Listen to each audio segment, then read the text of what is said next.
आज फेरि हामी श्रम संस्कृति पार्क घुम्दै घुम्दै यहाँनिर मौन क्षेत्र रहेछ, मौन क्षेत्रको दर्शन गर्न गएको।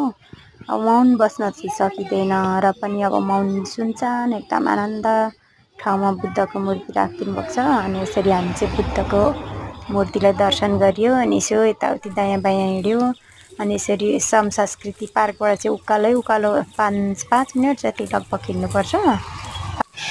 5 मिनट हिँडिसकेपछि पुगिन्छ। अनि उकालो चाहिँ एकदम हरियाली अलिकति सानो भर्याङ छ। यो भर्याङ चाहिँ एकदमै राम्रो। फेरि यो भर्याङमा चाहिँ मेरो हातै ठोक्यो, कस्तो साह्रो दुखो। अब यति उकालो हिँडिसकेपछि ल हाम्रो बुहारी नानीको के ज्वरो हेर्दैछ। अनि यति उकालो हिँडिसकेपछि कोही कोही मान्छेहरू चाहिँ गलेर यहाँ बस्नुभएको छ। अनि कोही चाहिँ बुद्धलाई दर्शन गर्न जानुभयो। अनि हामी चाहिँ यसरी डुलेर एक राउन्ड हेरेर घुम्दै घुम्दै आएको। यस्तो छ हाम्रो मौन क्षेत्र चाहिँ। अब यो बुद्धलाई चाहिँ कलर गर्नु बाँकी नै छ अझै पनि। अनि यसरी घुम्दै हिँड्दै